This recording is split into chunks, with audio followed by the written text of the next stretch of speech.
in 5.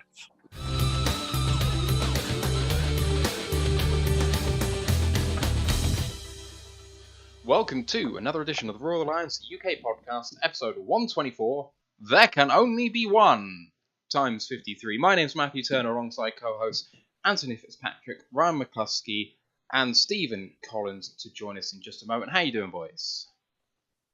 Yeah, doing all right. Yeah, no complaints. Okay, I'm fine. Thanks for asking. As you guys But we probably didn't. all know, But we didn't.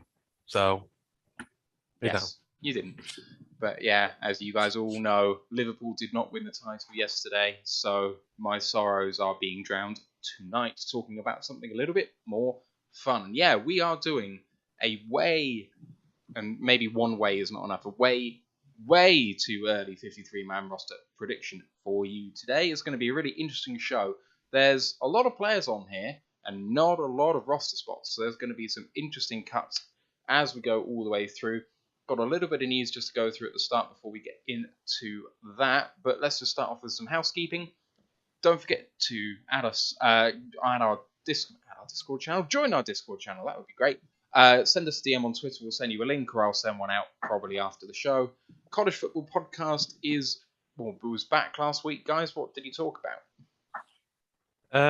we were talking about news about the new season, really. A lot of business going on with NILs at the minute, the naming deals, the players get paid now, and it's going all over the place. So we had a little chat about that, and we had a little look forward about some of the stuff going on there. So yeah, give it a check out. We will be back in a few weeks with the new season coming up, just sorting a few bits out for that. So go back and watch a few of our old episodes, get yourself accustomed with us, and get ready to go with us for the new season. And then don't forget as well to like the show wherever you get it, sub to it if you don't mind, that'd be fantastic. Don't forget to download Lions Nation Unite, their app as well. Good stuff. We're affiliated with them as we are with Twitch, and if you've got any free subs you can throw our way, that would be cracking too.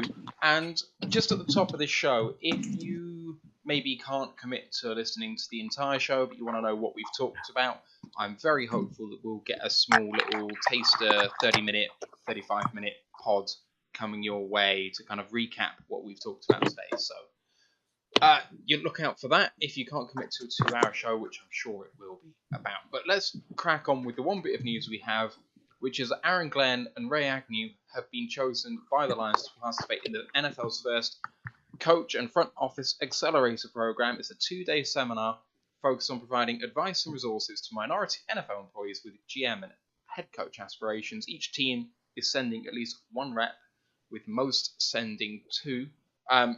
So obviously it looks like the Lions and every team, in fact, needed to elect to choose someone. We're also sending 2 like most of the league. Any surprise with who's been chosen? For me, it was the obvious choices. Yeah, don't think you really were going to send on anyone else other than those 2. Aaron Glenn's probably the best example we've got here of a coach who is taking his opportunity and is gonna be a head coach one day, isn't he? So, best guy to send. Yeah, he's in the shop window, so it made sense to send. He wanted to be there, can be far from front, because he's got head coach aspirations himself. I mean, the only thing I would say is that there are another couple of perhaps head coach candidates that I would perhaps choose. So I am thinking of Deuce Staley. I know he has head coach aspirations.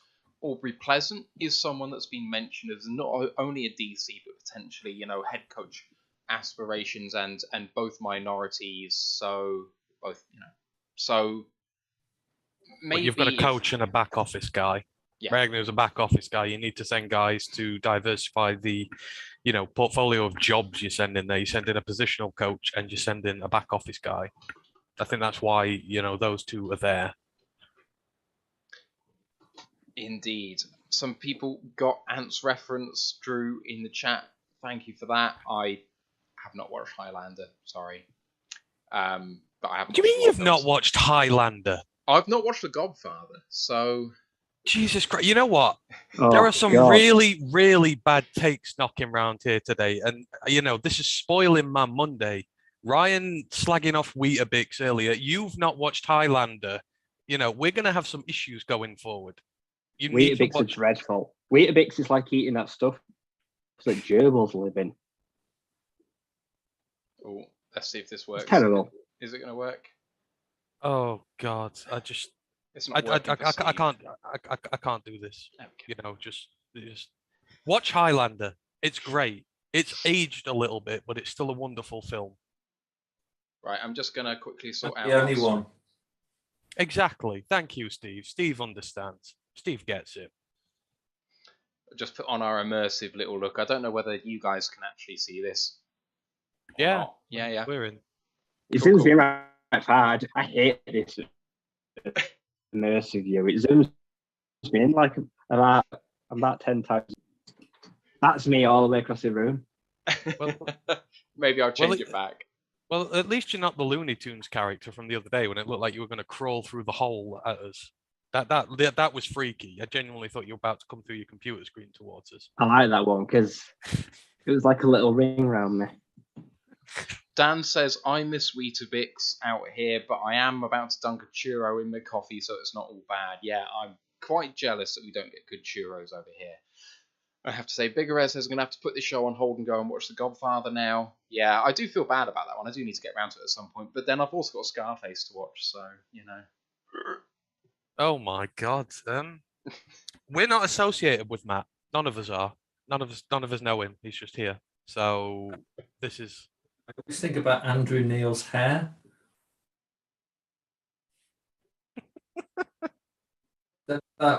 Anyone else makes the same connection? Yeah.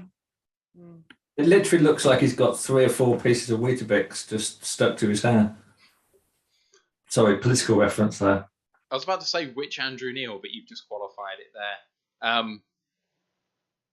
I resent that a lot. Just going to say. Because not only is the man an absolute twat, but he left the BBC to be a bigger twat than he already was, be the commissioner of that programme, and then decide that it felt so bad, even though he was the boss, that he'd leave. What an absolute arsehole with epic proportions. Let's move on and talk about the main topic for today, which is the way too early 53-man roster prediction. In fact, Steve, how are you doing? I haven't really chatted and said hi. It's been a little while. Takes. If last night's Didn't get away warm-up with was... I'm looking forward to some spicy takes. Last night's warm-up was anything to go by. Before we start, though, can I just applaud the fact that they're going to use the Cardinals in Hard Knocks during the season next year? That is going to be fun to watch as they implode next year. So, you know, well done to HBC for making that decision. That's going to be a fun watch. That could be as fun as ours, to be quite frank. Cliff Kingsbury final season because he's getting sacked. He will be sacked at the end of the year, Cliff Kingsbury. I completely agree. I think Cliff's in big trouble, but I think he'll make it to the end of the season. I think that the Panthers coach has got to be out first. Rule will be gone by game 6 if they're doing bad. He'll be gone early. They will not wait long to pull the trigger on him. I think either Kyler Murray or Kingsbury have imploded by game 10. That's my prediction. Well, Kyler don't want to play, does he? He's holding out of OTAs. He said he'll take fines. Big fucking baby. Can't stand Kyler Murray, little brat. All right, let's crack on with the 53-man roster prediction. So how this is going to work is we're going to go through position by position. I'm going to list the guys that are available. We'll go one by one listing who we have chosen individually, and I'm going to tabulate the votes. I can't get my words out today. I'm sorry. I'm still sad about yesterday. Still Tabulate drunk? the votes. Yes, still drunk. Watch Highlander. It'll make you happier. I'm sure it will. Yeah. So go through that, and we're going to come up with a consensus 53-man roster prediction from the 4 of us, which I will work on in the background while the rest of the guys chat at the end. And we'll start with the offense. I'm going to start with the quarterbacks, and we have only 3 on the roster right now, which is Jared Goff, Tim Boyle, and David Blau. And I'm going to start straight off with Steve. Who are you picking for the main roster, and if there's anyone you've left out, why are you leaving them out? I think we saw last year that the Boyle and Blau kind of, it's not really Boyle and Blau, it's just kind of like loyal. They just kind of blend into each other. Like I think the public Lions fandom is like further up on Blau because, you know, obviously he seems like a really nice guy.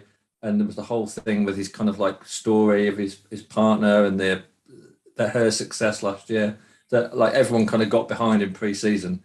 But, you know, the fact is that he's not really produced much. He's kind of like an interception or a fumble waiting to happen. And Boyle is like scary. I mean, he's got a huge arm, but major accuracy issues. And neither of them, like it feels if anything happens to Goff, that's the end of the season. There's no redemption. It's just like an immediate, you know, tankathon. And for me, that's like an issue now. Like if we're serious about coming out of this rebuild, retool, reset, we have to have a decent backup quarterback. So, you know, obviously Goff's going to make the roster. Goff's going to be the number one. They've put their faith in him by not drafting anyone. But I really think that we need to try and find, you know, whether it's a veteran, we need to do better than where we are with the rest of the quarterback room. So, if you were choosing the number of quarterbacks you have on your squad, are you saying you choose two and one would be Goff and one would be other, or even three with two others? Isn't that what's the practice squad's for? To have your third QB in the practice squad? I mean, the chances of both, losing two QBs in a game. If you lose two QBs in a game, you've lost the game, haven't you? You know, if you QB lose number one QB in a game, you've lost the game, really. Yeah, but so you know, for me, I would go with one, and I would have someone on the practice squad that, you know, if Goff did go down and your QB2 had to step up, at least you've got someone getting some experience. Fair. All right, Ryan? I've got Goff, Dum, and Dummer all making the roster. I don't want to see either Boyle or Blau ever see a snap taking the field, but this organisation is not going to spend a penny more on quarterback. It don't matter who becomes, it don't matter if Baker Mayfield gets cut, even though I would love him to be the backup if the price is right. But no, I don't see them addressing the situation now. They've got the guys, like say Blau stands there, holds the clipboard looking like a bit of a douche, but apparently he's good at that. Boyle, laser show. He's basically just a kid's birthday party. There's no laser about him. He's like that crap. He's like a crap rave at an ice rink. That's all you get out of him. But no, they've both got like $1 million each or something like that. They won't address any more money at the position. I think all three make the roster. And God, Ryan brought the guns out today. I feel On like fire he's put the today. game a little bit. This is good stuff. I'm just thinking, Steve, just in case, you know, Goff does get injured and that, have you started coming up with your slogans for the 2023 draft for the QBs? I'll start you off. We can get plowed for Stroud. So there's your starter there if you want one, because I know you like coming up with your hook lines for things. So I'll start working on it now. Yeah. If you do it with a northern twang, you could be dumb for Bryce Young. No, and no. Let's not. Right, let's talk about the quarterbacks, although they've been pretty much dissected here. So yeah, I've got two. There's too much depth at corner, at wide receiver, and on the defensive line this year. I'd rather take more developmental talent into this season than a guy who's just going to sit there and do nothing. So I'm taking Goff. I'm taking Boyle, and Blau can go sit his ass on the practice squad as he always does. I'd much prefer someone else to come in and have a go, but we're just doing the players we've got at the minute. So Goff and Boyle are in, Blau is out. Yeah, I'm right with Ant. Goff and Boyle. I mean, can Boyle win an NFL game? I think if we're against the Jets, if we're against the Jags, I think it's a possibility that we win one game with Boyle. But other than that, no. But we don't have anyone better, and we do need a second quarterback. So he stays. Blau can go to the practice squad. I actually think that even though I've put practice squad against him, I think he'll get poached. I think people will actually want him. And I do feel Steve's other vote just being relevant here because I don't like Boyle as QB2, but I don't think, like with Ryan, I don't think they'll spend another penny on quarterback. So Goff and Boyle only for me. We'll move it on to the running backs. And we've got DeAndre Swift, Jamal Williams, Jermar Jefferson, Jason Kabinda, Craig Reynolds, Greg Bell, and Godwin Igwebuike. Go back round the table the other way and start off this time with Anthony Fitzpatrick. How are you seeing the running back? Right. So, well, I've got to take him 4 and the super back because obviously we're taking the super back with us. Swift obviously is going. Jamal Williams is obviously going on the team. Jamar Jefferson is going on the team because Jamar Jefferson is going to be really good this year. He was just getting going last year before the Seahawks injured him. So I've got him going. And then I've got Craig Reynolds going as running back 4. And then Jason Kabinda will be fullback there. The ones we've got on the free agency, the running backs, I don't think they're going to threaten this squad. They'll threaten the practice squad maybe, but that's about as much as it is. And then in terms of the one guy I'm leaving out, Godwin Igwebuike, he's gone. The ball security isn't there. He's been costly in games that has, and he's had his chance and he did not take it. And going forward, I just think we're going to have guys who are, well, we're going to talk about the rest of the positions later, but I think there are people who are going to be on this team this year that do what he does and does it better. So bye Godwin. Sorry, you're done. Sorry, who did you choose out of Reynolds and Bell? I presume you choose Reynolds. Reynolds. Yeah, cool. All Swift, right, Williams, Jefferson, and Reynolds are the 4, and then I take Kabinda as a 5th. Quick question from Dan, just quickly. I think this is interesting. Do you think Jamal is in line for a renewal at the end of this season coming? No. It depends how he does. Honestly, I think no right now as well, to be honest. Ryan, your turn. Oh, I'm sorry, people. I'm going to be the first to upset someone. I'm sorry, Jason Kabinda, if you're watching this, but I don't longer see a need for a fullback. We have got tight ends in other positions that can punch a ball in at the 1 yard line that couldn't unfortunately do that position. So I'm sorry, he's my first. He's gone. Like I say, I don't think I'll make the practice squad, so I've axed him. But we've got the first consensus. I have Swift at running back 1, Jamal at 2, Jefferson at 3, Reynolds at 4. They're my 4 backs. I agree with Ant there, but no, the super H-back flex guy out, like you say, lovely man, great person, but I just don't want to build an offense around that as a fullback anymore. I want to be a little bit more dynamic than that, and we've got some better athletes. And do the words "friend of the pod" mean nothing to you? Yeah, he's not. They carry no weight to me. No, I can't be biased. They don't carry weight to me, unless it's Chase Lucas, but he's not on yet. You know what? I admire that. You've taken the hard. We've got to make the hard decisions. You have, exactly. We have to make that, and I can actually see where you're coming from, but I feel he has a bit more versatility. But I can certainly understand where you're coming from. Steve? Yeah, I mean, I wouldn't disagree with any of the top 3. I think they all pick themselves: Swift, Williams, Jefferson.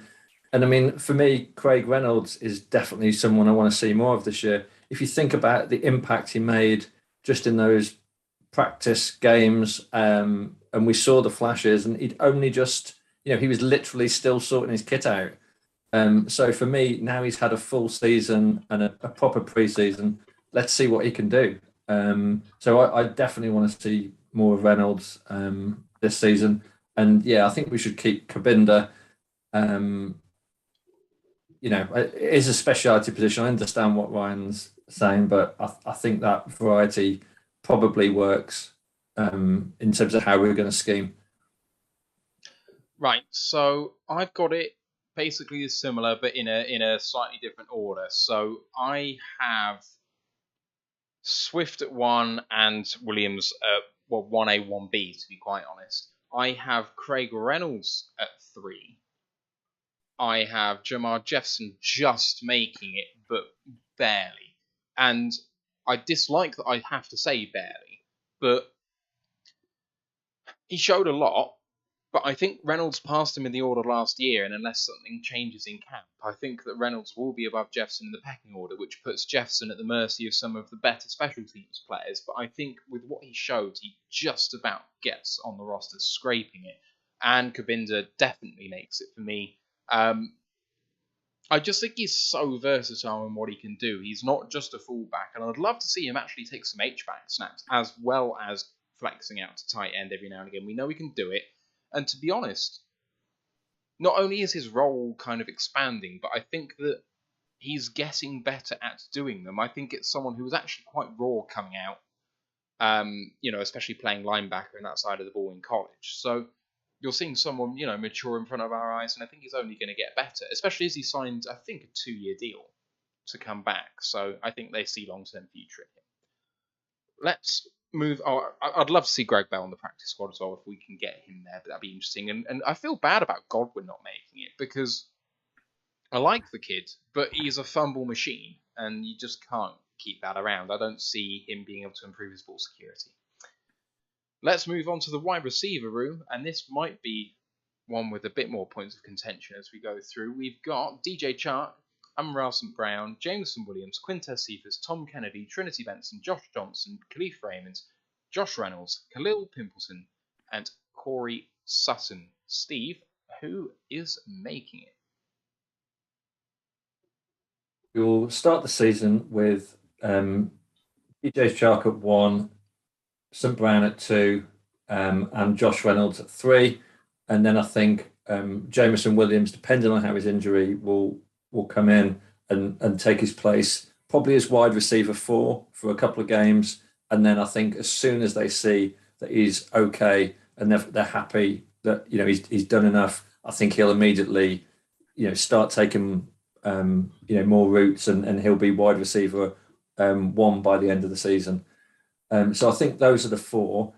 For me, I think Cephas did enough to be wide receiver 5. I think there's a concern on his injuries. I'm not quite sure what his injury status is now. Is he cleared back on?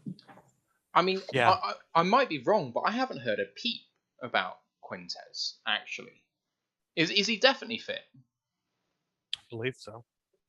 Yeah, I'm not 100% sure that he's been cleared. So I think that'll be an interesting development to see if he appears, at OTCs. So I think that's the 5. Whether we take Khalif Raymond as special teams as a returner, I just can't see Raymond getting many snaps ahead of any of those 5. I know we all like the kind of unathletic white guy wide receiver that every team seems to enjoy one, every sort of so often. But I think that's the end for Tom Kennedy. And I can't see anyone else, unless someone has an absolutely awesome camp. So you're just running with a 5. And 1 as a returner. So Raymond as a returner. Okay, cool. All right. Ryan, shock us a bit more. No shocks here, unfortunately. The shocks coming later. I've got 6 receivers, all making the team. I've got St. Brown, Chark, Reynolds, Williams. I agree on Cephas showed enough in the rookie season, but I feel like he's the bubbliest of the bubbles. Like I say, if there was an aero bubble, he would be the biggest one. He's the closest to popping. I feel like he won't last on the practice squad either. He'll be snapped up instantly. So it's either we pick him or we lose him. And then I have Josh Johnson. Like I say, I'm getting rid of Khalif Raymond unless he's going to sit on the practice squad, because with the money we've just given him for 2 years, I'm not giving him that just for special teams factor. What was it? Was it 2 years, 9 million total? Is it something like that? Well, on it. Something like that, yeah. Yeah, he's guaranteed 3 or 4 for me. That's too much money for someone that might take off a few kicks. And now we've got the likes of Pimpleton, we've got Josh Johnson. We've got guys that can play special teams and maybe better than him. So I'd like to clear for him last year, but his novelty and his upside have now they've been found out. So he's going, unfortunately. And I think Josh Johnson will surprise a lot of people in the preseason.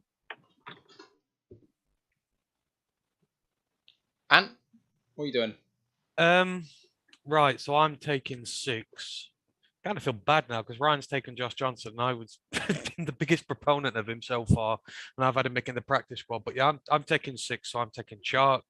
I am taking Amon-Ra St. Brown. I am taking Jameson Williams. I'm taking Quintez Cephas because, quite frankly, I think that people are talking down on him unfairly. He was the first guy to develop a rapport with Jared Goff last year, the first to earn his trust. He was playing really well, and it's only injury that held him back there. You don't get rid of players who are on an upward trajectory before they got injured. He's got more than enough to be able to make this team this year. I've got Josh Reynolds going as well onto the side. And number 6, I've got Khalil Pimpleton making the team. And I've got Khalil Pimpleton making the team because we need a returner. And Godwin's gone on my roster because I don't want him returning the ball. And I'm in the camp with Ryan. I'm not paying Khalif Raymond all that money to be wide receiver 5 or 6. I can do it with Pimpleton's much cheaper contract. I can get my return guy and I can get a depth receiver guy for a fraction of the money and send it elsewhere. So Pimpleton's my guy there. I agree with Kennedy. We're outgrowing players like Tom Kennedy now, unfortunately. He's worked hard, he's battled hard, but we're better than that now.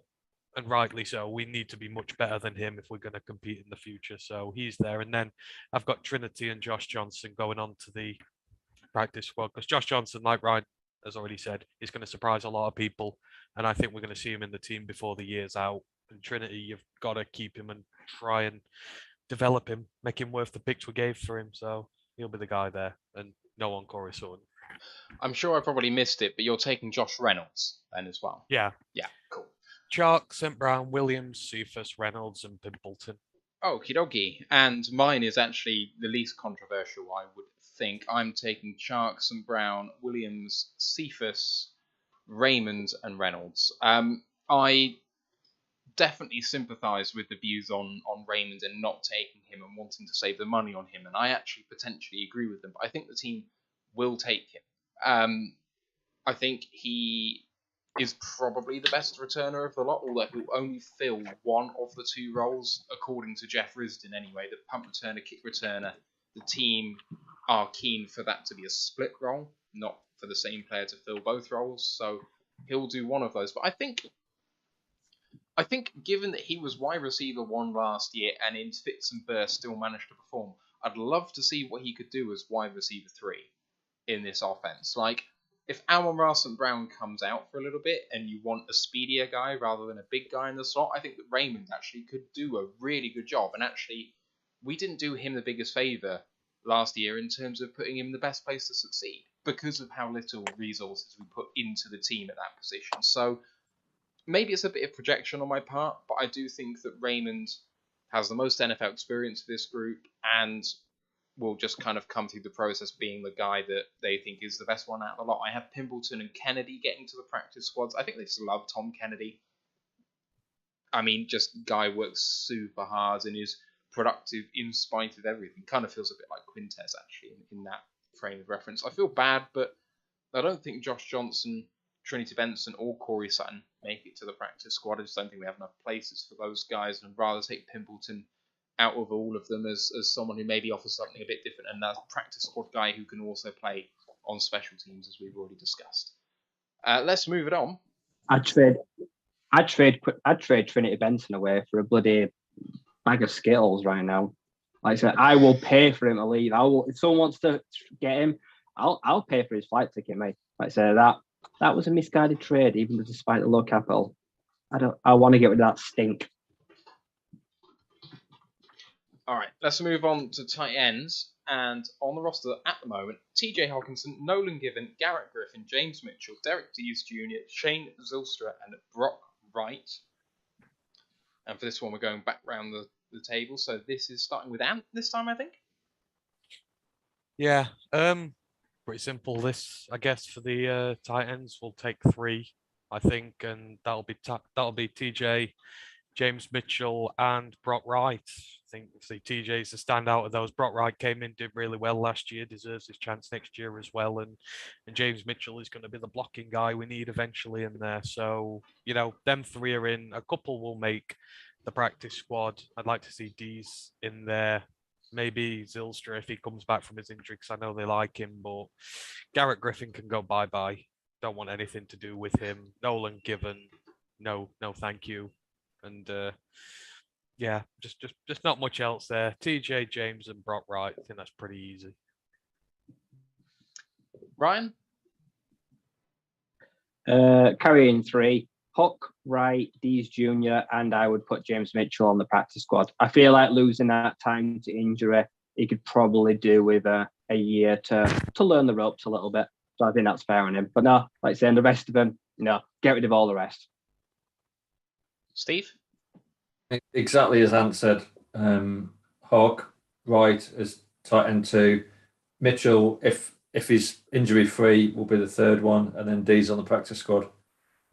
Yeah, I'm in agreement with the two of you guys. Mitchell's either going to be on IR or he's going to be on the 53. I just don't see him making it to the practice squad. I think that someone will sign him to the 53 just to stash him if they need to, even if he needs a year to learn the ropes. I don't think he'll get there. So I'm not in the habit of burning 4th round picks if I don't have to. How long can they be on the practice squad before they protect them, though? Sorry, say again, Ryan. Same question. We can protect him, though, can't we? Put him on the practice squad. He can't be touched after how many weeks is it? You can set your practice squad without people getting a chance to poach him. But in order for them to reach the practice squad, don't they have to be cut and signed to the practice squad? And cutting them allows them to be claimed. Not when you first. Oh yeah, you're banking on that. But he's fresh off an injury, so I think he could make the practice squad. I think him and Dees Jr., it's the toss of a coin. One of them makes 53, one of them makes practice squad. Ideally. I will say I'm high on Nolan Given. With what I've seen of the few highlights of him, he's a kind of different sort of tight end to one we've seen. But I think that he's got a shot because he's just a bit different to the rest of them. Bigger, stronger, maybe a bit slower. But we'll see. We will see. Let's move on to the offensive line. And back around now with Steve starting us off on the O-line. We have quite a few players at the moment. Taylor Decker, Jonah Jackson, Frank Ragnow, Halu Pulavati Vaitai, Penny Sewell, Matt Nelson, Tommy Kramer, Evan Brown, Logan Stenberg, Ryan McCullum, Kevin Jarvis, Abina Eze, Zane Obeid, and Dan Skipper. Who are you taking? So that's Decker, Jackson, Ragnow, Vaitai, and Sewell. Then for me, 6 and 7 are Matt Nelson and Evan Brown. Then, I'm not sure that Kramer has shown enough. So I'd really like to see some of these newer guys, maybe like Abina Eze or Ryan McCollum, making the roster. I think for me, I'd like a bit of fresh blood and some players that are going to be able to learn and come through the ranks. Taking those 8 and 9 spots. So, McCollum and Eze, okay. Ryan. Oh, this was pretty straightforward to me. I'm keeping on the 53. I've got Sewell, Ragnow, Decker, Vaitai, Jackson, Abina Eze, Nelson, and Brown. The rest, Kramer might make the practice squad, but yeah, the rest are all gone. Only taking 8? Yeah. Okay. Ant? Yeah, I'll take the starting 5. I've got 8, so I've gone Evan Brown, Tommy Kramer, and Matt Nelson. So we've got depth at every position. I really want Abina Eze though, so I'm gonna hope that he gets to the practice squad. But that would be one that I would be concerned with. But I've got depth at every position. So yeah, the front 5: Evan Brown, Tommy Kramer, Matt Nelson. All right, I'm also taking that obvious starting 5. I am taking Matt Nelson, but I hate it. But I'm still taking him.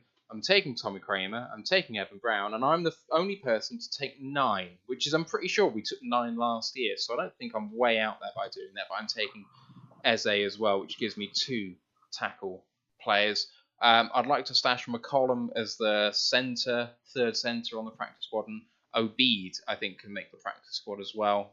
But goodbye to Logan Stenberg. We hardly knew you. Clearly just hasn't been good enough for his tenure, and I don't see any reason why he's going to turn it around in year 3, unfortunately. But Mr. Nasty, I think, not long for the roster. Just to address some of the comments, because I do apologise that I can't really get to you guys at the moment and write back, because I'm trying to keep track of all of the picks that we're making.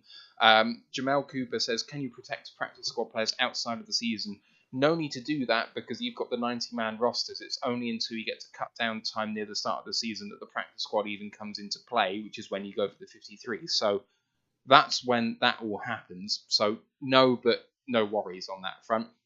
Hattis House says, cheers from California. Lions Rumble 81 says, afternoon, gents. How goes it across the pond? It's rainy down here today, but otherwise fairly good, apart from the banging hangover and Steve Collins and my ear just berating me at every moment in time.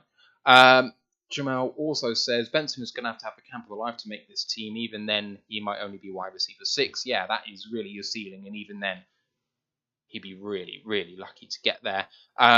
Drew said it would be cool to see you guys post a list of the players you feel would be cut. I will definitely make that happen as the pod gets edited later on tonight. Dan confirms too, he thinks that you have to get through waivers the first time before you can be stashed on the practice squad at cut down time. So there we go. All the comments addressed, and we'll move on to the defensive side of the ball, and we'll start from the interior and move out. So we are at the tackle position.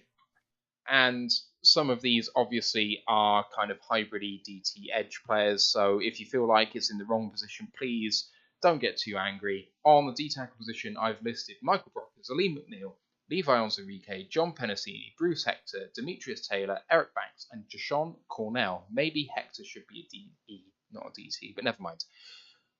And in fact, Cornell perhaps too. But who do you guys have at DT? And I can't remember where we were. I think we're starting with Steve this time. So I think obviously you've got to take McNeil and Onwuzurike. We've invested the draft capital last season, and this is like 2 massive development seasons for them. And I think Brockers is coming back as the old head. And then for me, Penasini, purely because my fantasy team is Penasini Envy, and it would just really, I don't know, lose something if Penasini wasn't on the roster. So I've got to go with Penasini. Fair enough. There's a joke in there somewhere, but I'm not smart enough to follow through with it. It's not penetrating my brain. Ryan, who are you taking? Brockers for me is gone. Brockers has served his purpose. It was a good trade, but if you bring him, all you're doing is putting a stumbling block in front of Levi, which could cause him to fail. So it's time to get the young blood in, get out the old. I love him, don't get me wrong, he's done really well, but get rid of the old fuddy-duddy. He can't be taking snaps from this young blood. So I've got, is Pascal an edge alignment? I feel like Pascal's going to be a lineman. But he played at edge, but he played across the line, didn't he? He just doesn't play nose. Right? I don't think he's an edge at line. I think he's three tech, I think. Yeah. I've got Pascal, Levi, and McNeil, and I'll try to keep Penasini on the practice squad because you can never have too much practice with your penis. Right, Ryan, run that down for me again. I got distracted by a comment in there. You're taking McNeil, Onwuzurike, Penasini. No, I'm taking Pascal because I think he's a defensive lineman because he's a bit bulkier. Levi, McNeil, and Penasini on the practice squad. But I'm not making the joke again because I got the joke. That's one thing there. I got that. Steve Black. Drew says, if you cut Brockers, you're eating dead cap space with very little savings. Yes, but the argument, I guess, is that you're hurting the development of your young players if he's taking snaps. So you're trading the cap space for potential development, I guess, but we'll see. Anyway, Ant.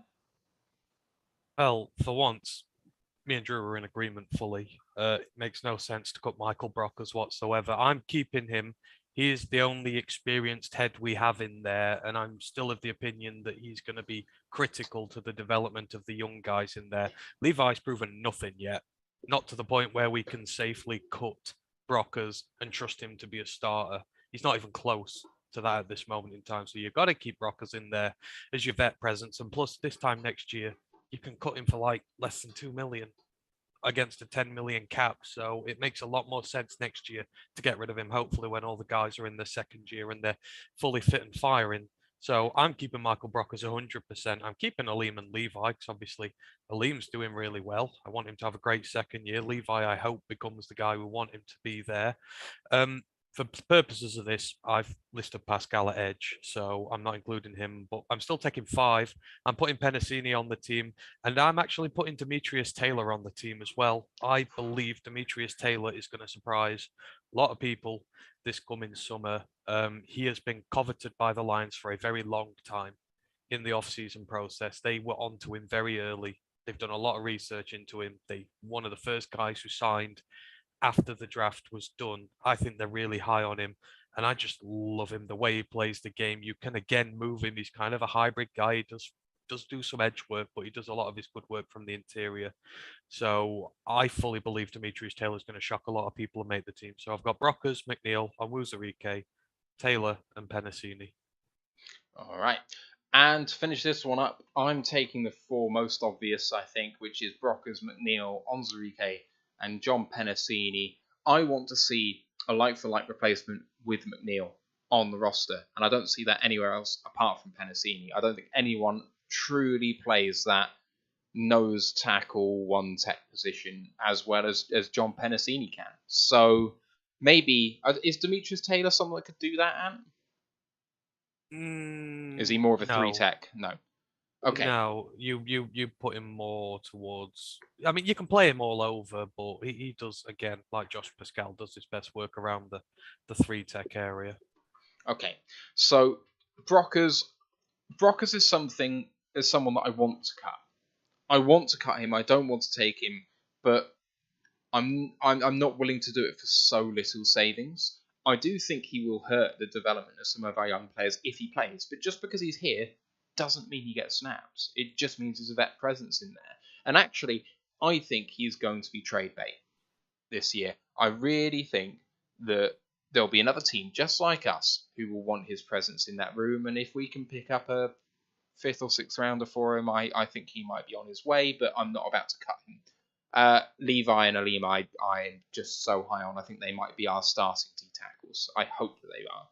I don't get this argument about Brockers taking away the development of the young guys. You're on your D line. You're at defensive tackle, one of the most physically demanding positions in the game, and you need rotation and depth at the position. And you're saying that a guy who is experienced on a really good team has all this experience in this league is going to hinder the development of the younger guys? There are loads of snaps to be taken on the defensive line. I don't get that argument one little bit. Okay. I think what we're going to see with Brockers is I think he'll play 25 snaps a game. And I think depending on how McNeil and Onwuzurike come through, I think the scenario you said, Matt, about trade bait, I think that will be halfway through the season, like round about week 8 or 9. I think if we've seen clear progression and those 2 guys are really starting to develop and starting to, dominate up front and don't need their hand holding, I think that's when they'll look at Brockers. If he's only playing, like I said, 20, 25 snaps a game, I think that's where the decision might come. But I think he's certainly starting week 1. Fair. I can absolutely see that. I think that players develop best by playing as many snaps as possible and actually learning on the job. And you are right, and there are probably snaps to go around for all of them. But it's a matter of production as well. I think Brockers was on a team that really needed quality veteran leadership last year. He was poor, and I think that poor is generous. I think he was almost on the verge of bad, and I don't think that sets a good example. Like, he can be as good of a presence as he wants in the locker room, but ain't no room for people who can't play. And he did not show. Because he had another useless vet lining up next to him, who we won't mention. But tell me, how many snaps do even the elite defensive tackles play nose tackles and that? They don't play massive amounts of snaps. You've got to have some depth there. Penasini is a career backup. I hate to say it, but he is. And he's at the point now where, we wouldn't have him in a successful team because he's not going to ever be at the level we need him to be. You've got to have depth and rotation in your tackle position. To just throw Levi in there, who's injured last year and has not proven very much so far, and to then just, I love a Lehman now, but I don't want him playing 80% of the snaps, 90% of the snaps, because they're not going to get the best production when they're out there grinding all the time. The best teams successfully rotate on the defensive line. And Brockers is that. You don't need to have him out there all the time, but you also need a guy who has a little bit of know-how and a little bit about him. You're going to leave that a very young, inexperienced defensive line if you cut him. So again, That's sorry. fair. It's fair. I don't rate Levi. I'd get rid of him. I don't think he's going to develop. I don't think Levi will be on this team next year. I think he'll flatter to deceive and underwhelm all year. Personally, I didn't like the pick then. I don't like the pick now. I'd only ask Brockers because I want to see if there's something there to work with or not. I'd rather throw him in, see if he sinks or swims. I expect him to sink, but I can see the case keeping Brockers. And let's forget the guys he's going to be playing with. You playing with McNeil more. It's a better combination than Williams, who was carved open every single bloody play. And you've got a better secondary this year. The defensive line got no help last year whatsoever. None. All of our protection was protecting the secondary because there was no one back there. You're going to have a different dynamic and a different scheme this year. And you've got rid of the bad ones. Do you think that our secondary has got suitably better that will actually change tack and become more attacking? Yeah. We have a Darwinian battle going on at corner where there's a lot of guys we like in there, and someone we like's going to have to go. So someone's going to have to play well to dislodge them. And at least this year, we don't have Will Harris as a starting safety. That's an instant win right there. Be careful what you wish for. On the interior question, I do think that we will see a fair amount of Aiden Hutchinson and Josh Pascal moving inside on third downs, on obvious passing situations. I can see us having a four-man front of something like Levi, Hutch, Aquara, Harris, or Pascal in the interior instead. I can just see it happen to try and get all of that speed and all of that power on the line at once. Don't want to see Hutch anywhere near the interior. I can Quite see it frankly. happen. Well, something's going wrong if he is. Well, I just want the people most likely to get to the quarterback on third and long, and that is going to be more of your edge players than it is your DTs. From because this your edge team. because your edge players can bull rush a nose tackle. Yeah. Well, the center, sorry. So your edge players can bull rush a center. You're mismatching there. That's why college teams struggle, because they put the most athletic guys in the middle and they can't do no there because they're up against the bigger guys.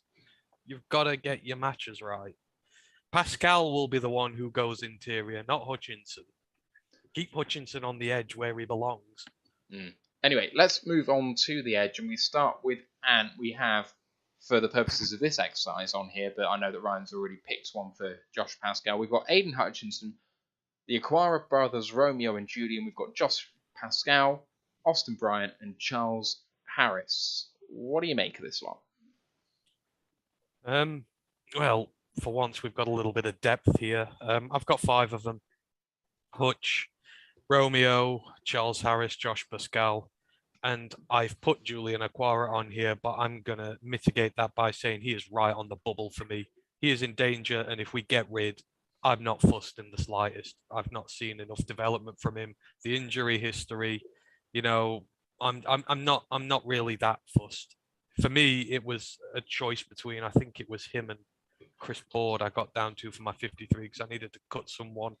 And Julian's maybe a little bit better, but with the arrival of James Houston, Aquara's position's in big danger because Houston can play that outside linebacker role that we would usually that Julian might fit into, and I would rather keep Houston and go with him. So, and I'm not including Houston as an edge in this perspective. I've always said he'll be a linebacker, so I'm not cutting Houston. It's just Austin Bryant I'm getting rid of here.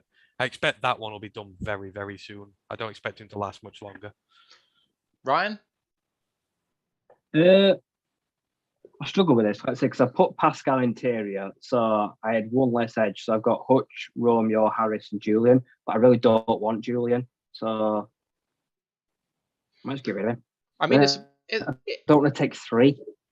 I know that it's one where we're seeing a bit of redundancy and we don't really care too much about him, but somebody got 5 sacks last year on limited snaps. Like, anyway, sorry, it's not my turn. It's Steve. Your turn. Just worried that Ryan's going to pick a 35-man roster on his current run rate. No, I have counted it. Don't worry. Ryan, your role's the nice guy of the pod. I don't know what's got into you tonight. This is just brutal. It's only going to get worse as well. No. The Julian pick's the right one. That's not a bad take. That's a right take. You're taking him in spite of, just because depth elsewhere is not as big. I think for me, Hutch, Romeo, Pascal, and Harris, Austin Bryant, see you later. Just absolutely nothing last season. And I agree, like Aquara is right on the bubble, Julian, and for me, depending on how camp goes, he needs to absolutely smash camp, like absolutely. And I'm going to pick him, but I think he is one of the ones most vulnerable, because for a specialist, I just didn't see enough last season. And also, I think some of the plays he did make, I think they were kind of like garbage time, a lot of them. I don't remember him really making any crucial plays. Certainly not stuck in my mind. There was technically the Jordan Love sack in the Green Bay game, but, their backups were out by then. So, yeah. And even Austin Bryant got himself some sacks last year, so we can't say that's indicative that he's going to do it there. So, but he'll miss 10. He'll miss 10 games with injury. So availability. That's it. Availability is one of the reasons I have issue with. We've just got too many injury-prone players here. If he takes a knock in camp or anything like that, and he's unavailable for any of it, then that'd seal his fate for me. We've got to try and knock down on the injured players. Just there's too many long-term injured here who are just same every single year. We're saying the same thing. They're really good, but they never fit, and they're not developing because of it. Yeah, I mean, injury is definitely going to play a factor in this, and I think we will see some surprises. But for me, there's no surprise here. And actually, between Ryan picking Pascal at DT, if we actually put him at edge just for everyone, this is a consensus. All of us have gone for the same 5: Hutch, Aquara, Pascal, and Harris. For me, Julian's a really interesting one. He really came on strong during the year, and on limited snaps looked very, very effective, I think, coming off the edge. Now, he has to parlay that into something where he can actually be a bit more than just a designated pass rusher. And that's where he is right now. But I think that you would look at where Aquara is and look at what Harris was when he came into us. And I wouldn't say that is too dissimilar. Stand-up pass rusher on the edge who hasn't really shown much in terms of run defense, who's a bit of a reclamation project. I believe that Aquara can actually see the upward trend. The skill is definitely there, and I don't think any of us would say that it isn't, because he has flashed it. It's just consistency where he lacks. But I'm a believer still, at least for one more year. Just want to address some of the comments in the chat and just say hello to a couple of guys in the Twitch chat who've joined us. Bigger Ayres and David are here, along with a lot of chat going on in the YouTube chat. Drew's still there driving it, along with Jamel Cooper, and Michael Lucci is in the building as well. Dom Burr is in the house too. And as it was said on the Detroit Lions podcast most recently, the one guy who seems to pop up on every chat, on every Detroit Lions podcast, YouTube, everywhere. Appreciate your commitment to the team of the cause, sir. Couple of comments to address. Jamel says, I'd rather put Julian over Romeo at this point. At least he's played in the last year. Don says, I think Levi and Pascal on the inside will be problems. They're both extremely fast get-offs and violent hands. Michael said, it's so nice to talk about Harris as a depth piece rather than our top edge. If you guys drive the conversation, I'd love to get it in there, and maybe the guys can kind of comment on what you think. So any thoughts on what's been said there? I mean, I guess with the Julian and Romeo thing, I guess, well, one is healthy at the minute and one is not. But Julian is not a model of fitness, and I disagree with I disagree with your view that he's getting significantly better. He's not. I mean, he's doing some things, but it's flashes. He can't run defend to save his life. And saying he's like Harris, well, Julian's our draft pick. We're not reclaiming him. We've been developing him and building him, and this is where we're at this point in time with him. And there has to be a point where we cut off from these guys. These guys are not going to be on a playoff winning team for us. They shouldn't be in the depth rotation for a playoff winning team. And eventually we have to just bite the can and say onwards and outwards. And, we've got James Houston in now, who's going to do what Julian does. He's a late round pick, yes, but we're going to develop him. And, it's his turn now. We can't just keep, we did it with Deshaun Hand for so many years. We kept hoping that the injuries would stop. We kept hoping that the flashes we'd see came to pass. And what did we get? We just got years of disappointment. There has to be a cutoff somewhere. We can't just keep waiting for 3 or 4 years for these guys to get healthy and start trying to do something. It's just not feasible. And there's a lot, and there's depth edge now. Austin Bryant stays healthy. So, well, he did last year. More so than Julian. His history's not, but at least he had a little bit of time when he was in last year. So, just got a question from Biggerez, which is something to ponder, and maybe I'll bring it up at the end. So don't answer yet.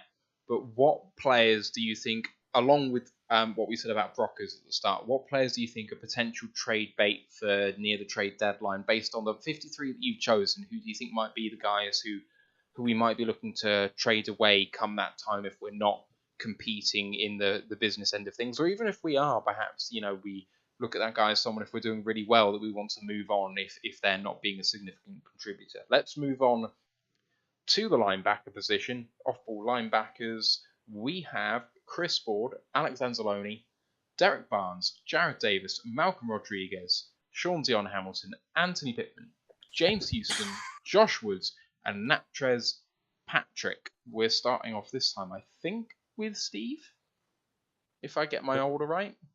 Yep. So I'm going to take 7 linebackers. So I'm going to take Chris Board, who I've got, fairly high hopes of, that we're going to see some production out of him. I'm going to take Anzalone as, again, like the Brockers, the old head in the room. Derek Barnes, Malcolm Rodriguez, James Houston. And I'm also going to take, and I never thought I'd say these words, Jarrad Davis. I kind of figured that after a year with working with Salah, and the fact that the Lions know him, surely someone in the building knows what they're doing in bringing him back. There's got to be something there. So I'm willing to give Davis a chance. And I also think we should bring Sean Dion Hamilton back, because I know he was showing some promise, and I think his injuries were curtailed. I'm not going to take Josh Woods. The guy's been, knocking around on the Bears practice squad for 3 years and hasn't made an impact. So I can't see what he's going to do for us. Well, so that's my 7. Davis is a reclamation project, so we want those on the roster, don't we?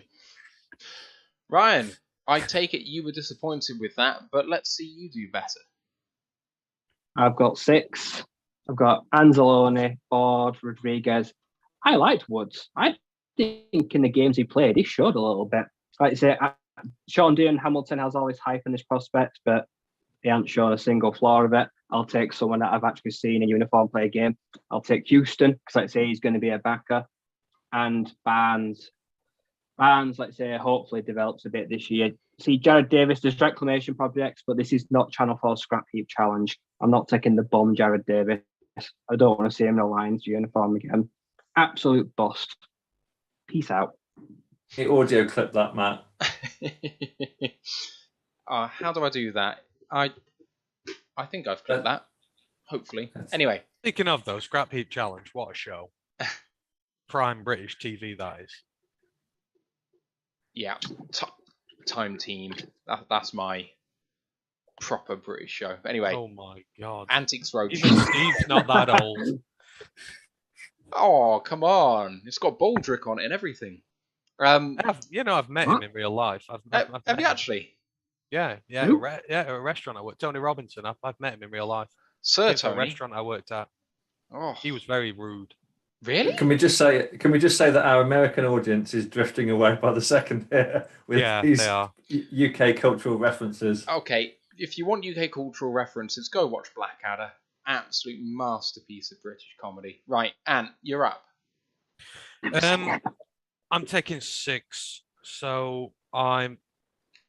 Are you all right there, Matt? So I'm just freaking out because Ryan hasn't seen Blackadder. It's a joke. Oh, My choice. Jesus. Right, let's move this on with football talk, okay? Right, so I've taken 6. I've gone Anzalone, I've gone Barnes, I've gone Rodriguez, I've gone Houston, I've gone Jarrad Davis. I don't know why, but I've gone Jarrad Davis. Thank you, Ant. Yeah. And then I've gone Chris Board, although he was borderline. That is not a joke, by the way. Oh. That is just no, that is not a joke. That is literally just he is borderline. Borderline is what you use to describe someone who's, maybe there or maybe not. Could have just said he was on the bubble. On the bubble. Well, he's on the bubble then. Board's on the bubble. Is that like a new thing for you? So right, I've made this clear. I'm sick and tired of having special Yeah, I'm teamers bored of this masquerading. conversation now. Sorry. I'm sick and tired of having special teamers masquerading as linebackers on this team, which is why Board struggled to get on here. But at the end of the day, we need depth at linebacker.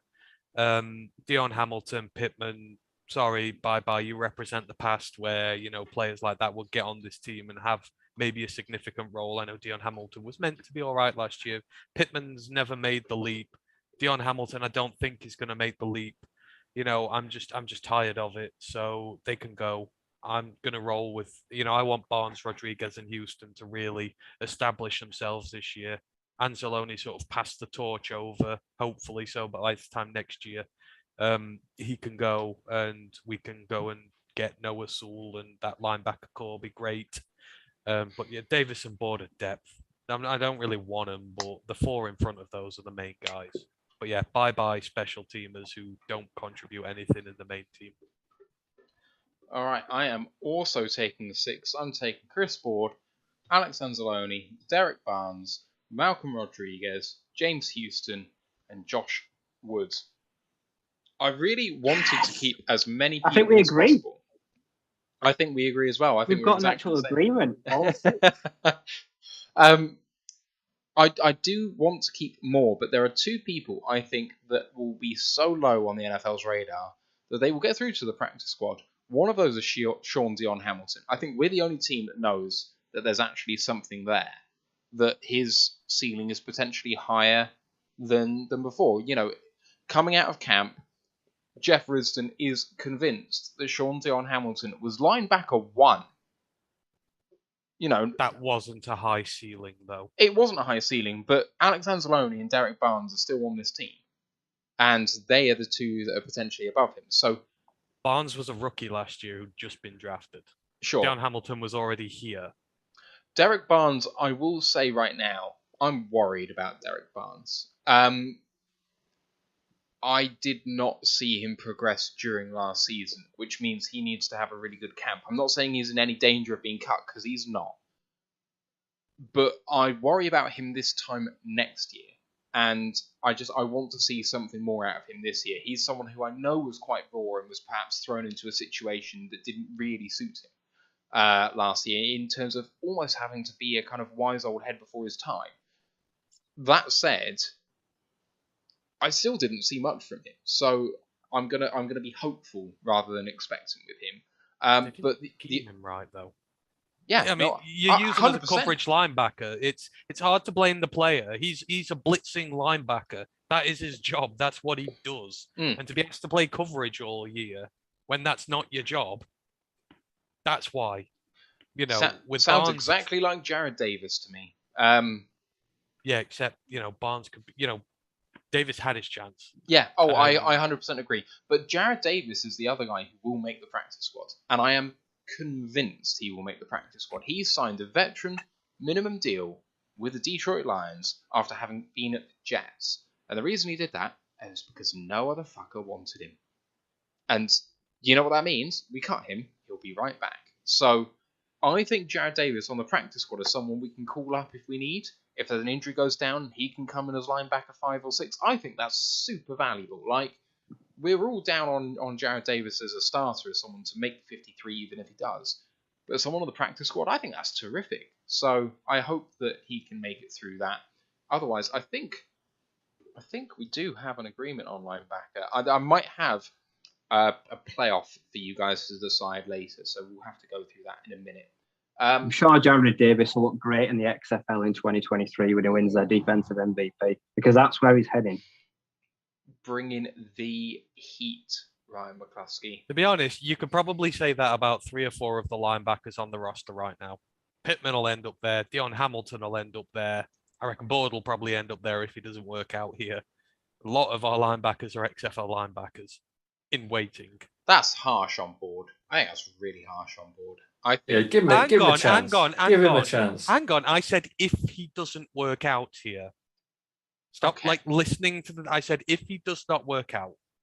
They've obviously seen something in him, but if he comes here and is only a special teamer and doesn't make plays in the first team, then he is that is a bust scenario. He's not going to have a long term in the NFL if he can't break in here, because our linebacker room is thin and raw and young. So if he should be linebacker 2 here if he's as good as people he says he is, because the rookies aren't up there yet and he's more experienced. But yeah, just that if he doesn't work here, I'm not writing him off at all. That's putting words in people's mouths. Jamel's just said, I don't think there's any way Davis clears waivers, not when you don't have to pay him anything if you pick him up. They would have to pick up his min vet deal. But if any other team wanted to do that, they could have paid him $1 million before we got that. So I just don't see why. This is the big question, though. Obviously, this is why it's a way too early mock, because a lot can happen at camp. If Jarrad Davis comes in and plays well in camp and shows some of what they believe he can be, then he shoots right up the depth chart again, because there's so many rookies there. He could shoot up as high as 2 or 3 if he performs really well. It's the most open room, the depth chart for sure. Yeah, I mean, would anyone be surprised? This is the issue. Would anyone be surprised if anyone from that group made it? Like, if Natrez Patrick made the 53, if Anthony Pittman made the 53, if Sean Dion Hamilton made the 53, would anyone be like, I think we're going to be upset. That's blown my mind.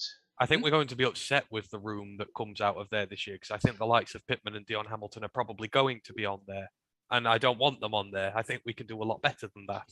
So I think this is one of the areas we will be upset about come time. You want James Houston to be on that team, and I don't want Pittman or Dion Hamilton there in front of him.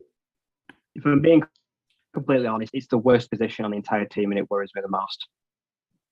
There is, like I said, this is the most worrying position by far. Unless this is a long-term ploy to get Penai's brother here next year, just making the room so bad so that we can justify taking a linebacker that high next year, then I'm on board. But outside of that, not a chance. I mean, I think that the scheme devalues the off-ball linebacker position. I think there's less emphasis on those players actually having to be good. I think if we can get a slot cornerback who plays 60-70% of the snaps, who's a good run defender, then I think that really opens up the linebackers to just be blitzers. And I think that's how we need to utilize them as much as possible. So I'm not worried about the room, even though I agree with Ryan that I think it is the weakest on the team. It doesn't bother me at all. I mean, Green Bay ignored it for years, and they had a fine defense. Well, not fine. They had a good enough defense. Yeah, hang on. Linebacker let them down on a lot of big occasions in big games when teams were running on them, running through the defensive line and running into that second level. That's where they struggled. There's a reason they're all absolutely delighted that what's his face came back. Devondre Campbell came back. Was it Devondre Campbell? Yeah, or the other one. They were delighted he came back this year, because it's the first time they've had a guy like that in a long time. And Since Clay Matthews. Yeah, exactly. It wasn't the defense that let him down in the playoffs this year. It was the offense that let them down. All this stuff about the stuff being devalued and that, you still need good linebackers. And we need to use the linebacker core correctly this year. I've said it already. You've got to have an aggressive offense. We've invested so much in that D-line. Aggressive on the D-line, get them punching holes in offensive lines and blitz those linebackers to hell, because Davis, Rodriguez, Houston, etc., they're all blitzing linebackers. They ain't coverage guys. Don't do that. Just just be as aggressive as you can be. Go kill some quarterbacks. Mm. If you try and make this linebacker room like last year and try and use them too much in coverage, we're going to be disappointed again this year. So let's just scheme them right and stop with this rubbish trying to make them coverage guys, because they're not. Lions Rumble says, I don't think Poirot could figure out this mystery linebacker group. Don Burr says Chris Ward is definitely safe, and apparently there's an article out on Barnes by Bleacher Report calling him a secret weapon. Jamel says that he's still a fourth round pick at the end of the day, and those guys constantly need to prove their worth, which is very true. What else do we have? We have a first time chat on Twitch from Stringer AI. Says, just found this stream a few weeks back. Nice to hear some Lions fans on the other side of the pond. Keep up the good work. Thank you for joining us and for chatting. Do get involved with the other guys on the Twitch chat. They're really good guys. Bigger Ez and Dan, and we've got Ash Soden's in there as well. And who else is in there too? I saw David Reinfoot in there. Love to get the conversation going. If you do comment on stuff, I will try and get it in as well. Let's move on to the cornerback room on the home stretch now, and we're starting off with Anthony Fitzpatrick. The contenders for the cornerback group are Jeff Okudah, Amani Oruwariye, Ifeatu Melifonwu, AJ Parker, Mike Hughes, Bobby Price, Chase Lucas, Savion Smith, Jermaine Walker, Cedric Boswell, Mark Gilbert, Jerry Jacobs, and Will Harris. I've tentatively put in cornerback because I'm loath to put in at safety. Who are you taking? Well, I can tell you one thing. I ain't taking a Cafety. So you can cross him off the list right a damn way. I'm taking 6. I'm taking Jeff. I'm taking Amani. I'm taking Ifeatu. I'm taking Jerry Jacobs. I'm taking AJ Parker. And I'm taking Mike Hughes. Jeff is not a starter for me next year automatically. He's going to have to earn that right back. Amani and Iffy earned the right to start last year. I think Jerry has earned the right to start. It depends on his injury. There's conflicting reports about when he's going to be ready, but Jerry and AJ proved themselves last year. I know AJ not to the same extent that Jerry did, but you reward the guys who come in and play well. They made some really good plays between them. They're young, got a load of room to still grow under 2 DB coaches who are really good. So I'm keeping them. Mike Hughes, I mean, obviously, if we get the guy who comes in from Kansas, the guy who's on the resurgence in there, he's going to add some great veteran depth to this room and will challenge for a starting position as well.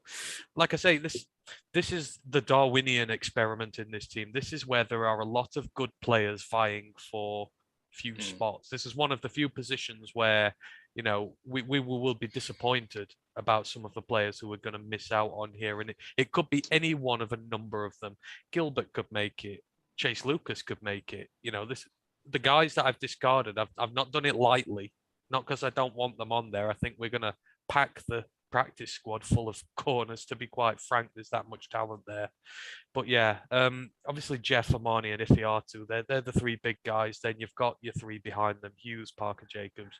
If they're all fit and healthy and competing in this team, then we're going to see some really good cornerback play this year. They're all going to help one another. They're going to develop together.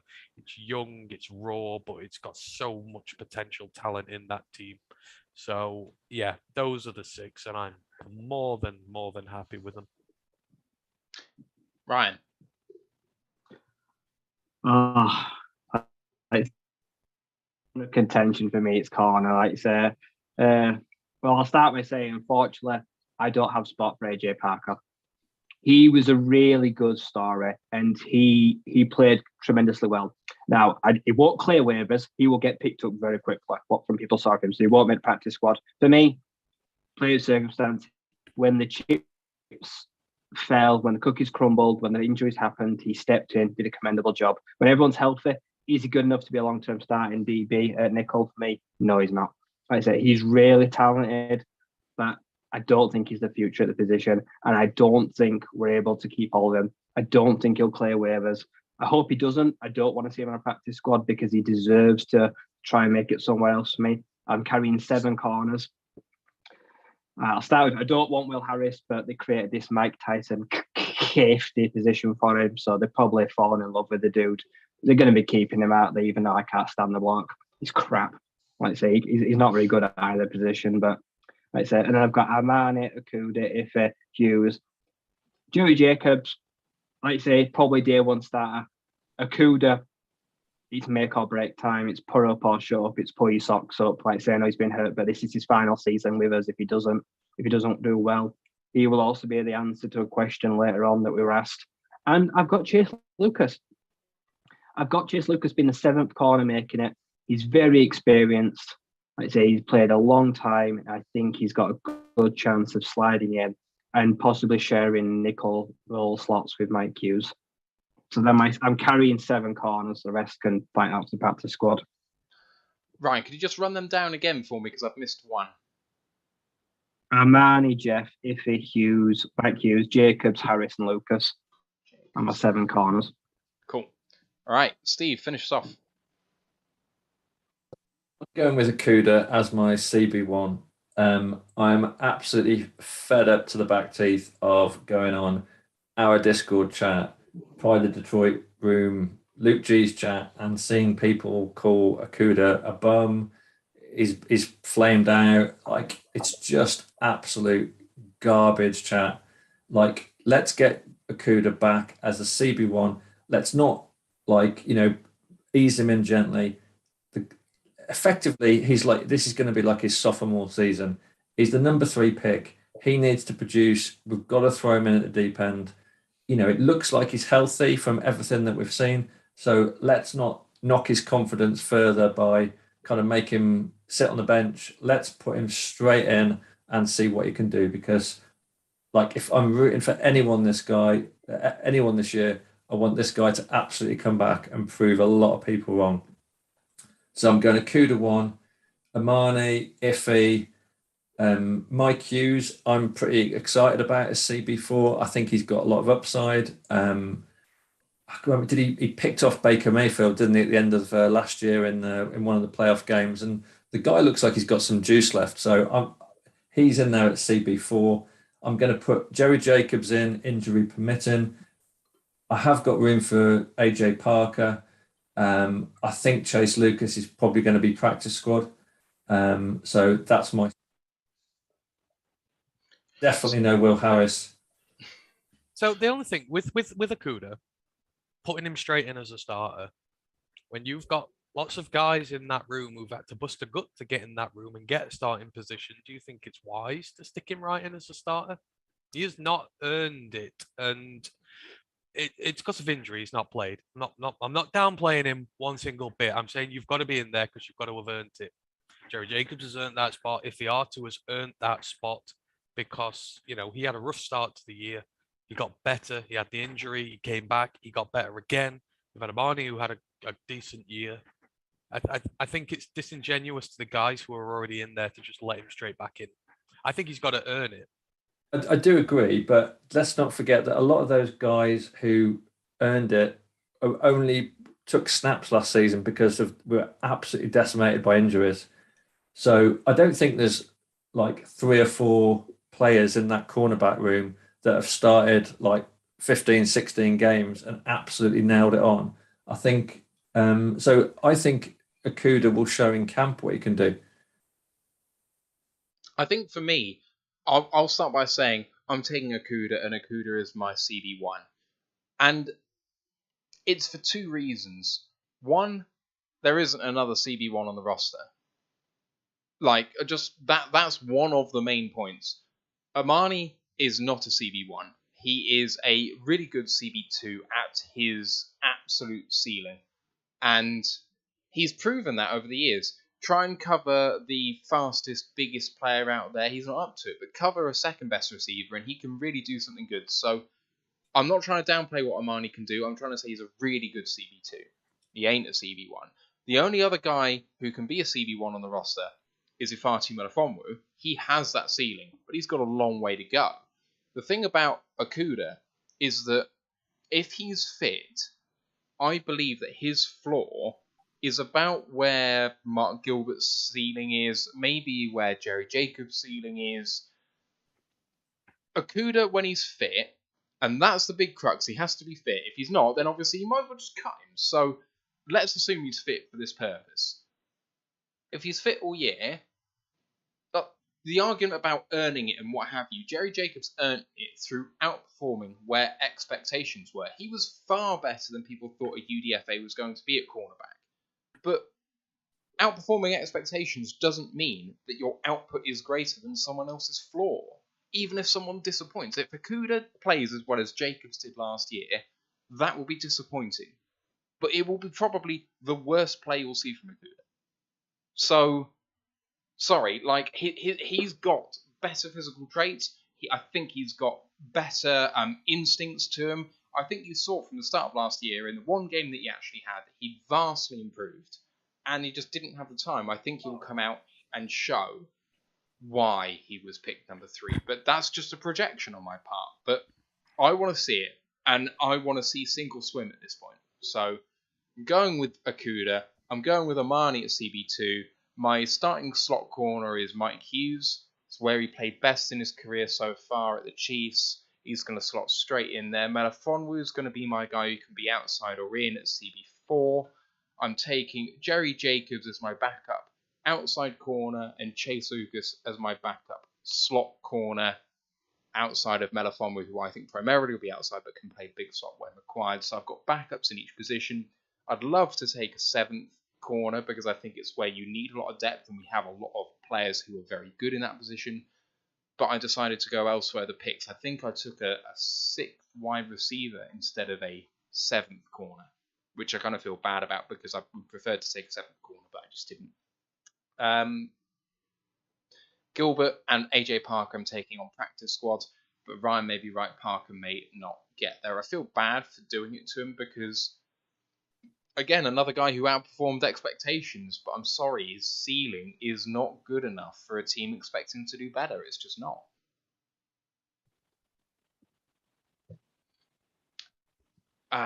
Let's get to some chat comments. We have Gino saying, I'd love to see what Aaron Glenn can do with Okudah. Look at what he did with CBs off the street. Completely agree.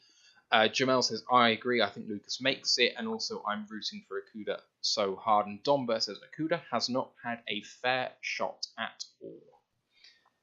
Yep. Well said, guys. I can see Ant biting his tongue hard. No, I've said I want Okudah to succeed.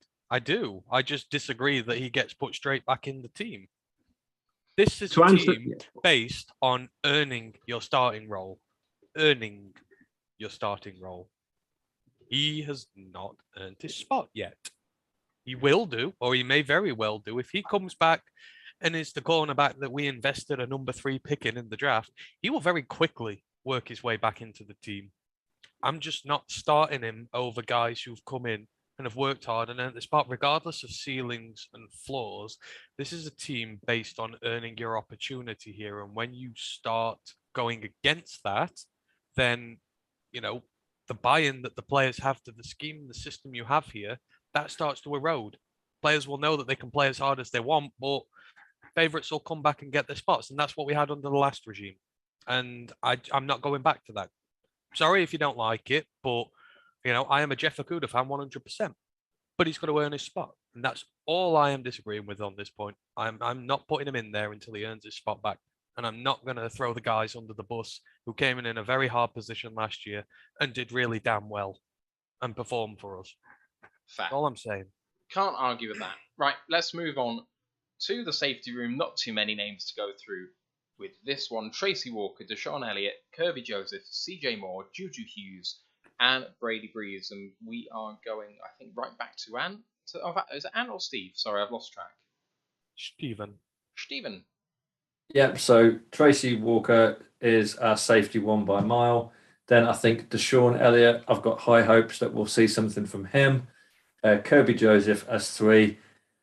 And then it's a real tough one because, you know, Juju Hughes has had 2 seasons with the Rams. You would hope that we've seen and heard enough good reports in terms of what he can do and where his ceiling is. CJ Moore has just been super reliable and a good special teams player.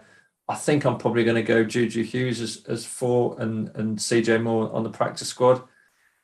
But this is like a wafer thin decision. Ryan.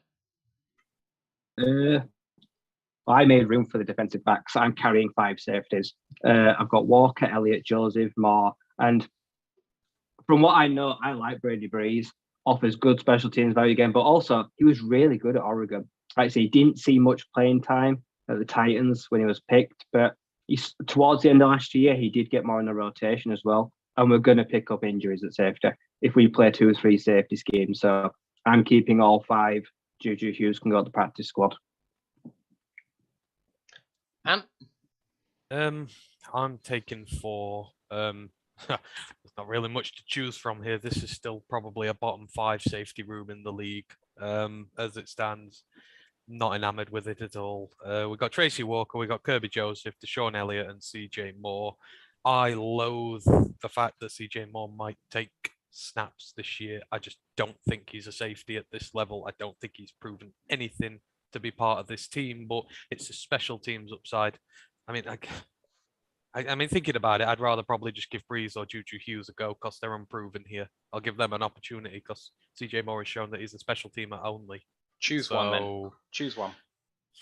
No, I can't because I'd be over my roster otherwise. I've taken CJ Moore, I've taken Deshaun Elliott, Kirby Joseph, Tracy Walker, but I'm not in the slightest happy about it. I'm exactly the same as Ant. I'm going Walker as free safety, Deshaun Elliott as my strong safety, Kirby Joseph as my 3, then going to move into a starting safety role later on down the year, and then CJ Moore is my safety 4. I hope he never sees the field on defense, but he plays a really important role on special teams. He ain't a gunner. He's the personal protector on punts, and you cannot overstate how important that role is, especially for Jack Fox. It's a real strength of our game, and he is a fundamental part of it, and he needs to be on this team for that alone. It is something you can train into someone else, but it is a bit of an adjustment, and it's not something that players often have to deal with. So the fact that he's experienced going into that keeps our special teams special.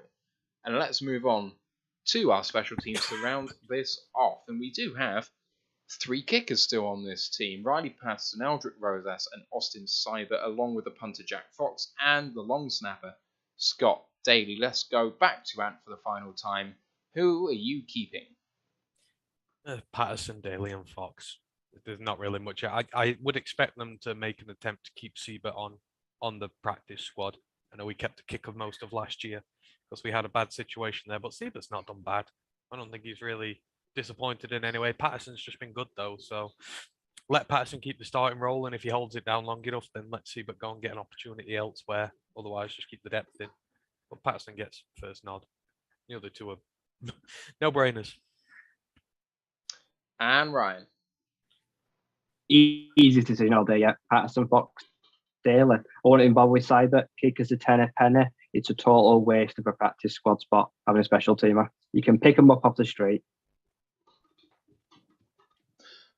Steve. There are 14 spots this year though, so it's kind of lets you keep the kicker a bit more. Yeah, Patterson, Fox Daly, it's a no-brainer. Clean sweep for the special teamers. Right, we have a playoff for a position. We've got 52 clear winners on the squad at the moment. 2 quarterbacks, 5 wide receivers, 5 running backs, including Kabinda, 6 wide receivers, 3 tight ends, 8 O-linemen, 4 DTs, 5 edges, 5 linebackers, 7 cornerbacks, 4 safeties, 3 special teamers mix, 52. I'm looking at that and thinking that we're short either at linebacker with only 5 or O-lineman at 8, because teams generally carry either 8 or 9 O-linemen and 5 or 6 linebackers. So, O-lineman, the top guy that we have picked is Tommy Kramer with 2 votes, and at linebacker we have Jarrad Davis and Josh Woods with 2 votes. Gentlemen, we need to pick one of these. Who, Woods or Davis? Woods, Kramer. Davis, or Kramer? Oh, I'll vote Kramer. Kramer. I don't know how we're going to do this. I mean, I would probably pick Kramer as well. Okay. There we go. That's in the books as a 9th O-lineman. Right. The consensus 50... Jarrad Davis. Sorry, Steve? I feel sorry for Jarrad Davis. He swore. I mean, to be fair to him, right now, if you told him that he was on the roster bubble, would he be surprised? We put him on the roster bubble doing this exercise. So he's exactly where he should be.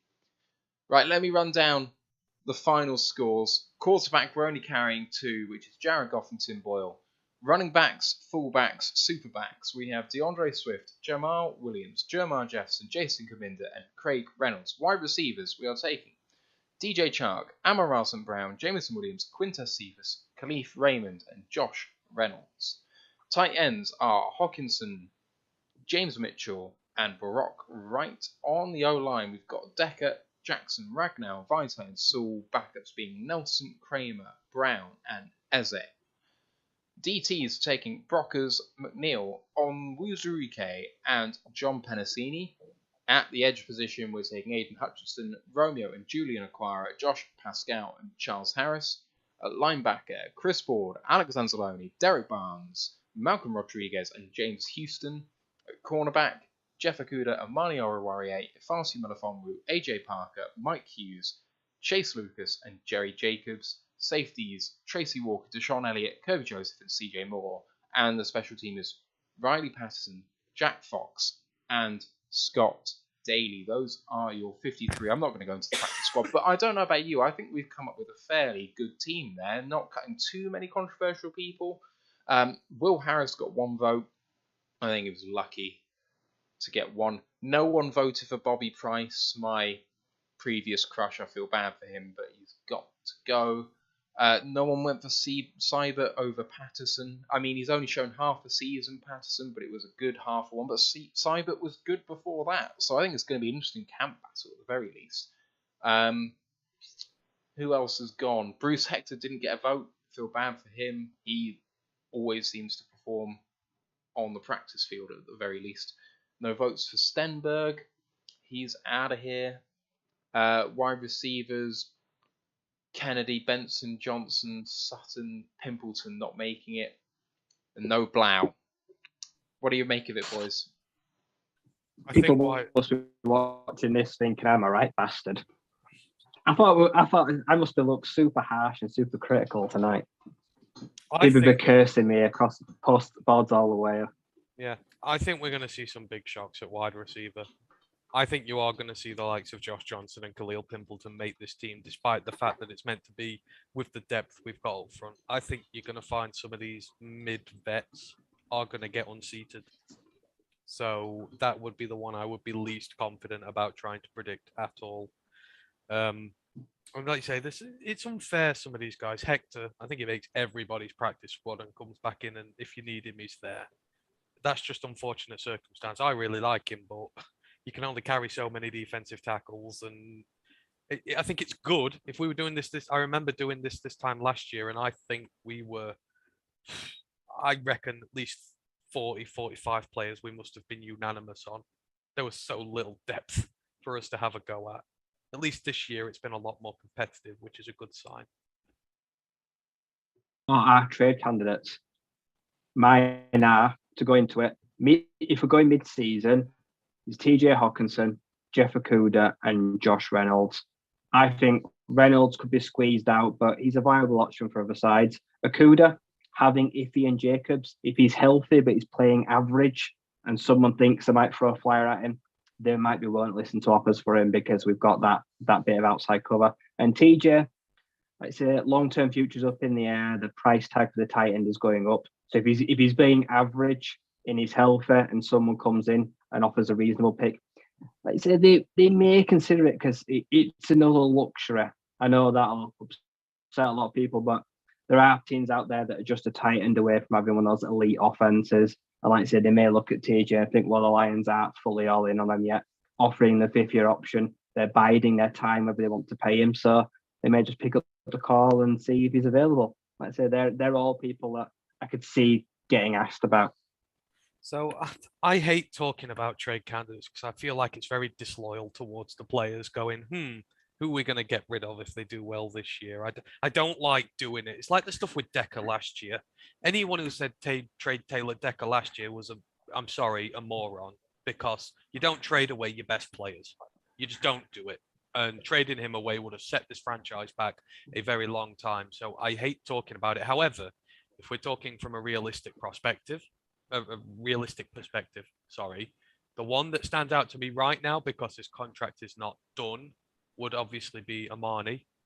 He has not got a long-term deal here. If we're getting up to the trade deadline next year and there is no deal, like Tracy Walker this year, if he comes out and has a really good start to the season, carries on last year's form, and you're nearing the trade deadline and there's no deal in place with him, you have to start thinking about it then. You can't just let him walk after what would be 2 good years of play potentially. You need to start thinking, am I going to be able to get something back for him? Can I get a day 2 pick maybe for him, boost next year's draft? But that's purely from a prospect of, you don't want to lose him for free. It's not that you've been disloyal towards player, you've just not been able to come up with a deal, anything. So for me, as it stands, Amani's the one would stand out as a trade candidate if you can't get a deal done. I don't want us getting burned and losing him for nothing. But outside of that, I'm not fussed. We've got a young core here. We've got the right amount of vets here at the minute. I think we need to try and keep it together. Most of the better players on that side, I wouldn't even consider trading. Yeah, I'm with Ant. I don't really want to talk trade. I think in terms of value, I just can't really see, unless something really bad happens, and maybe Hawkinson is the one, that if he's just not having a good season and it's all looking very like, 4-13, then maybe that's an option. But I just don't want to entertain these thoughts. Take these negative thoughts out of my head. Fly Odd Condor says Quintez seems like a logical trade candidate, high upside but is not needed. I think a lot of people at that wide receiver 6 position are people that we could consider trading away if a team is offering us something. If we do carry Khalif Raymond and someone comes in with a pick for him, that seems like a reasonable business decision to me. If someone comes in for a pick for Cephas, I mean, I would say, good luck to you, because I'm high on both of them and I want them to see more snaps than I think they're going to see here. So it's not about me being down on these guys. It's about me wanting the best for the player as well as the team. And, maybe both of those guys could do better than the snaps that they might get here. I think Brockers is the biggest one for me. I mentioned it before, but if it's a trade during the season, or if it's a trade that's affected post June, so in season, you'll save $7 million of his $9 million salary. Like, that ain't no small saving you're making there, and only $2 million of that is going to hit your cap the following season. So if someone comes in for pretty much anything for him, I'm considering it. And I buy at what Ant said about needing the snaps there potentially, but it would be nice to pick up a pick in return for him, because I don't think he's on the roster next season. Not the season coming, but the season afterwards. I don't think he's here in 2023. I don't really see anyone else. I mean, Anzalone is someone that I would consider mid-season if we're not doing well and someone wants to pick him up, but I just don't see anyone doing that. I don't see anyone else obvious. Bigarez says, it's not negative. If we have extra talent, it's a thought another team may have interest. And Fire Condor says, I like him, just a team first move, and agrees with Bigarez. Dom Burr says, I think Walker, Elliott, and even Kirby could start on about 20 or so teams, saying bottom 5 in the safety room is a bit of a reach to me. Right now it is. I'm going off right now. Tracy Walker is a good safety, but at the minute he has 3rd round draft pick who hasn't played an NFL snap, and Deshaun Elliott, who's never been a first played team. 1 year. Deshaun Elliott's played 1 out of 3 years. He's had 2 injuries in 2 of those years. So exactly. So it's really not a lot to go off, is it? No, this is me right now saying it is a bottom 5 unit. If Kirby Elliott comes good, Kirby Joseph comes good, and Deshaun Elliott makes good on his talent, then they'll quickly rise as a unit. But right now, it is bottom tier. I'm sorry, no matter how good Tracy Walker is, and I love Tracy Walker as a player, he's got no one around him at this moment in time who's proven a thing. and we can't just say they're going to potentially be great. We can't just live by that. All right. Coming to the end here, boys. Anyone want to make any final comments before we finish? Set me a challenge at the start of the pod, which was to think of some of those tanking names. We're not mentioning the T word. Well, I've probably mentioned it, but I was set a challenge. Now, I'm not sure that I'm going to surpass last year's throw in the towel for Howell. But what about, and just give me some thumbs up or middle fingers. Eat dung for young. These are all bad. So, hopeless for Slovis. oh no. It works as a slogan. We're judging the slogan, not the player. Oh, right. Thank you. Well, okay. The slogan's fine, but the player's not. No wins allowed for Stroud. I quite like that actually as well. My final one, blow it up like Krakatoa for Noah. Oh shit, me, that's awful. I love that just because of the player. But I just want to say to the listeners, we are pro hopium here. We don't want to hear the T word this year. No, we are definitely hopium. Go back and listen to our hopium pods if you want to know in our wildest dreams how we really feel about what happened this year. Right, we're going to end it there. We might be having a mini update pod recapping this episode coming out shortly after this one. So if you want to get a roundup in 30 minutes of what we've been discussing today, please do go and check that out. This time next week, doing our main pod, we're going to be looking at the first 8 teams on our schedule. Just the first 8. We are not doing how do you think we're going to do sort of thing. We are having a look at the rosters of the teams we're facing. We're having a look at the draft classes of the teams that we're facing. And we're taking a really good look at how things might actually work out. College football podcast, boys, running on Wednesday, or are you guys hiatus for a little while?